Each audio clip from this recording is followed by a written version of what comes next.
नमस्कार। आज मैं आपके सामने एक ऐसे विषय को रखना चाहता हूं जिसके बारे में आपने अक्सर सुना होगा कि सनातन धर्म में 33 करोड़ प्रकार के देवी देवता हैं, पर क्या आप जानते हैं कि बात वास्तव में कुछ और ही कहती है। आइए आज इसे एक नए नजरिए से देखते हैं और समझते हैं। सवाल यह है कि क्या सच में 33 करोड़ देवी देवता होते हैं? तो इसका जवाब है कि हाँ और नहीं। वसुधा कोटि संस्कृत का एक शब्द है तथा इसके दो अर्थ हैं। पहला है करोड़, जैसा कि सामान्य भाषा में लिया गया है, लेकिन साथ ही साथ इसका दूसरा अर्थ है प्रकार। वेदों में तथा हमारे पौराणिक सनातन धर्म के ग्रंथों में 33 प्रकार की दिव्य शक्तियों का वर्णन प्राप्त होता है। ये 33 शक्तियां क्या हैं, इन्हें समझना एक बेहद ही रोचक विषय है। ये हैं 8 वसु, यानी कि प्रकृति के 8 इन्फ्लुएंसर, जो हमारी 8 बेसिक एनर्जीज हैं जिससे ये पूरा ब्रह्मांड तथा हमारा शरीर भी बना है। वे हैं अग्नि, जल, वायु, पृथ्वी, आकाश, सूर्य, चंद्रमा और नक्षत्र।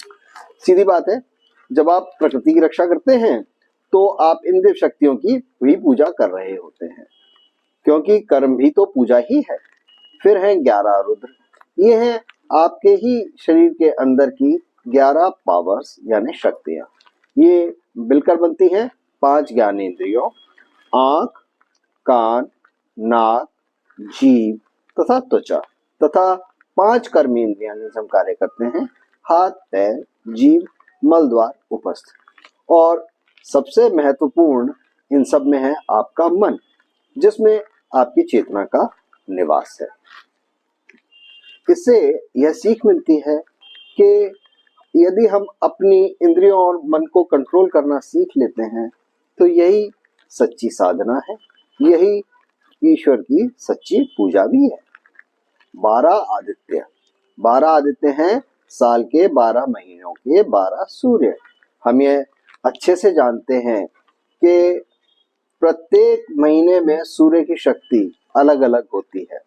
जैसे गर्मियों में वह जितना गर्म है उतना गर्म वह सर्दियों के समय पर नहीं होता। साथ ही साथ सूर्य हमें सिखाता है डिसिप्लिन, टाइम मैनेजमेंट और नैतिकता। और यह हमें सिखाता है कि हमारे को जो समय मिला है इसका सदुपयोग करना चाहिए और लाइफ में एक रूटीन को हमेशा फॉलो करना चाहिए। और अंत में है 2 अश्विनी कुमार। ये ओरिजिनल डॉक्टर हैं, ओरिजिनल मोटिवेटर हैं। ये दोनों भाई शारीरिक स्वास्थ्य तथा मानसिक स्वास्थ्य इन दोनों के प्रतीक हैं। अर्थात हमारे को न केवल अपनी बॉडी बल्कि अपने माइंड को भी स्वस्थ रखना चाहिए, और यह भी एक पूजा ही है। आज के कॉन्टेक्स्ट में क्या मैटर करता है दोस्तों, ये 33 कोटि देवता असल में हमको केवल एक ही बात सिखाते हैं, और वो है नेचर को रिस्पेक्ट दो। 8 वसुओं के माध्यम से नेचर को रिस्पेक्ट दो, खुद को कंट्रोल करो, 11 रुद्रों के माध्यम से कंट्रोल करो, टाइम की वैल्यू समझो, 12 आदित्य के माध्यमों से अपने टाइम की वैल्यू को समझो, और यह समझो कि हेल्थ इज वेल्थ। और अश्विनी कुमार जो है वो हमको यही समझाते हैं। अब ये कॉन्सेप्ट कूल क्यों है?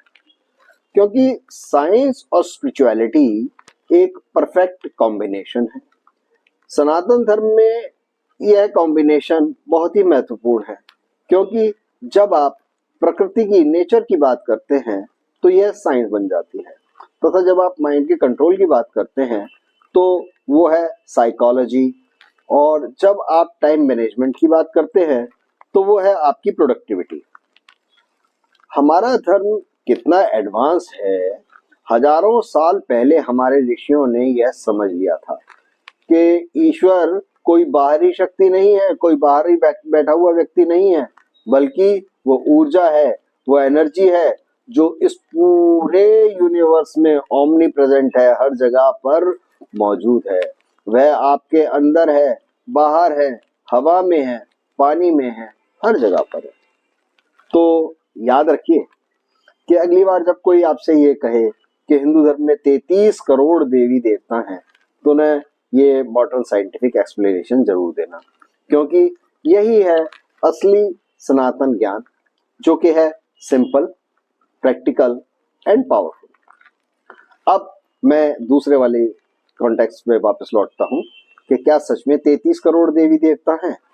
तो ध्यान दीजिएगा कि सनातन धर्म प्रत्येक व्यक्ति के अंदर ईश्वर की सत्ता को स्वीकार करता है।